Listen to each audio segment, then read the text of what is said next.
भगवान जगन्नाथ जी की कथा। भगवान जगन्नाथ जी को हिंदू धर्म में विष्णु जी का रूप माना जाता है। जगन्नाथ जी का मुख्य मंदिर ओडिशा के पुरी में स्थित है, जो चार धामों में से एक है। हर साल यहां भव्य रथ यात्रा निकाली जाती है, जिसमें लाखों श्रद्धालु भाग लेते हैं। भगवान जगन्नाथ उनके बड़े भाई बलराम और बहन सुभद्रा जी के साथ जगन्नाथ मंदिर में विराजमान है। उनके स्वरूप और उनकी कथा के पीछे बहुत गहरी और रोचक पौराणिक मान्यता जुड़ी हुई है। आइए जानते हैं भगवान जगन्नाथ जी की पूरी कथा। जगन्नाथ जी की उत्पत्ति की कथा। पुराणों के अनुसार द्वापर युग में जब भगवान श्री कृष्ण ने पृथ्वी से प्रस्थान किया, तब उनके वियोग में उनके भक्त और परिजन बहुत दुखी हो गए। श्री कृष्ण के भाई बलराम जी और बहन सुभद्रा जी भी अत्यंत दुखी थे। उधर द्वारका नगरी समुद्र में समा गई। माना जाता है कि श्री कृष्ण के शरीर के अवशेष, विशेषकर उनका हृदय, समुद्र में बहते हुए ओडिशा के तट पर आ गए। राजा इंद्रद्युम्न और भगवान जगन्नाथ जी की मूर्ति।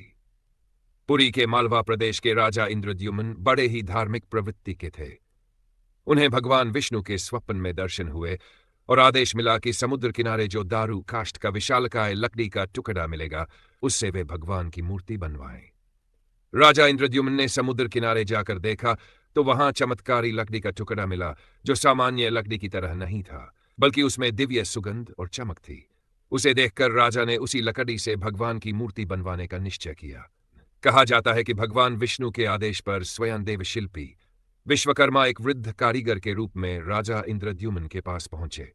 उन्होंने शर्त रखी कि वह मूर्ति बनाएंगे, लेकिन जब तक उनका कार्य पूरा न हो जाए, कोई उनके कमरे का दरवाजा नहीं खोलेगा। राजा ने यह शर्त मान ली। विश्वकर्मा जी अंदर कमरे में मूर्ति निर्माण में लग गए। कई दिन बीत गए, बाहर कोई आवाज नहीं आ रही थी। रानी ने घबराकर राजा से कहा कि कहीं अंदर कुछ अनहोनी न हो गई हो। राजा ने चिंता में आकर दरवाजा खोल दिया। दरवाजा खोलने पर विश्वकर्मा जी अदृश्य हो गए और जो मूर्तियां बनी थी वे अधूरी थी। भगवान जगन्नाथ, बलभद्र और सुभद्रा जी की मूर्तियों के हाथ पैर पूरी तरह नहीं बने थे।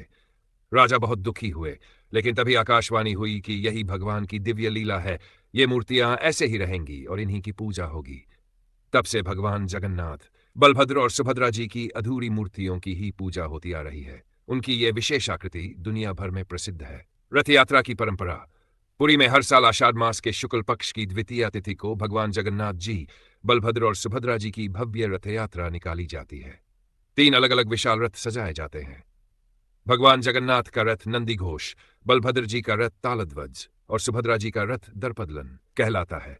इस दिन भगवान अपने मंदिर से निकलकर गुंडिचा मंदिर तक जाते हैं, जहां वे कुछ दिन विश्राम करते हैं और फिर वापस अपने मंदिर लौटते हैं। इस यात्रा में देश विदेश से लाखों श्रद्धालु भाग लेते हैं। इसे देखने मात्र से पापों का नाश होता है और मोक्ष की प्राप्ति होती है, ऐसा माना जाता है। जगन्नाथ जी का स्वरूप और रहस्य। भगवान जगन्नाथ का चेहरा गोल होता है, आंखें बड़ी बड़ी गोल होती है और उनके हाथ पैर अधूरे रहते हैं।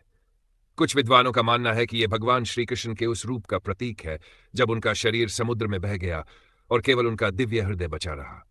भगवान जगन्नाथ जी के स्वरूप में उनकी अपूर्णता ही उनकी पूर्णता का संकेत है।